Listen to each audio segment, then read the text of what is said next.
Not really.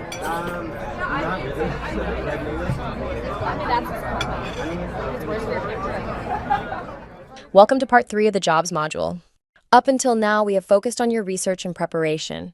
As we've already discussed, the interviewers will have notes and lists of questions and will look to capture critical information during live interviews.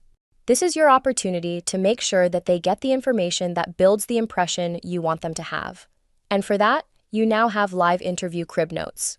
Your notes can be an important piece of the overall game plan as it is designed to be used during a live interview.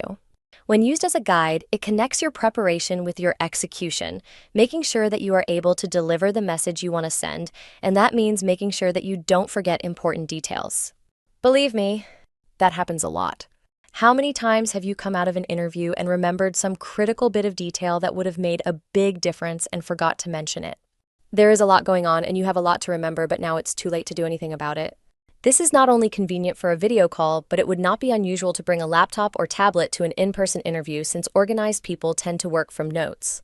Remember that our goal here is to connect the dots between what they are looking for and what you can deliver.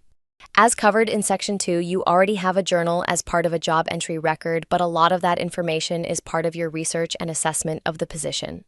In fact, that information is for you to organize your thoughts about the job. It is not for others. For some people, simply using the job notes or making a verbatim copy of those notes will be all you need. That said, they will be peppering you with questions, and it's reasonable to expect that you will have some amount of nervousness. Simplicity is your friend, and much of that information will simply be in your way during an interview. The last thing you need is to have to hunt for critical information when you need it. And that's where interview crib notes can tighten up your performance and prevent mistakes. So now that we understand a bit about journal crib notes, let's dig a little deeper and build one. Since you normally interview for one job at a time, interview notes are part of a job entry, so we start there. When looking at a job entry, there's a big button right in the center that says Live Interview Crib Notes. Clicking that button takes you to the note space.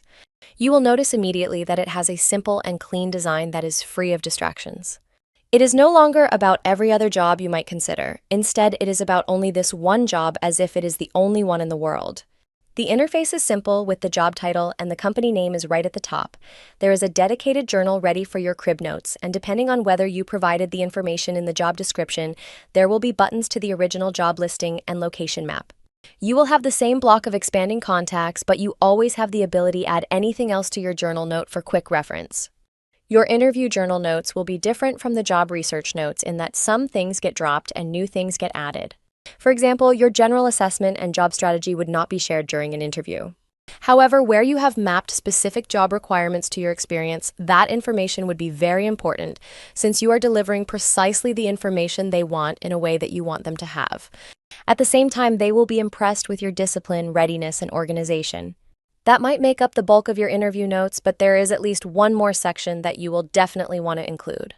Just about every interview has about 5 minutes at the end where they ask you if you have any questions for them. It's not a guarantee, but it is pretty standard, so you should be ready. Research shows that you dramatically improve the impression you make if you have thoughtful questions to ask. To omit this step is often considered a strategic mistake, as you can ask questions that shows them that in your preparation, you have made an effort to learn about the company and might even have insights into the position itself. It's like getting a free throw in basketball. You are essentially given a blank check to take the conversation anywhere you want to go, and demonstrating a sincere interest will definitely separate you from many other candidates. You might say, it's a slam dunk. That completes our series on the job module. Taken by themselves, these tools can give you an advantage in any professional career. And while this alone might get you over the top, there is still more you can do to give yourself that all-important edge. We invite you to check out some of our other modules that are part of your subscription.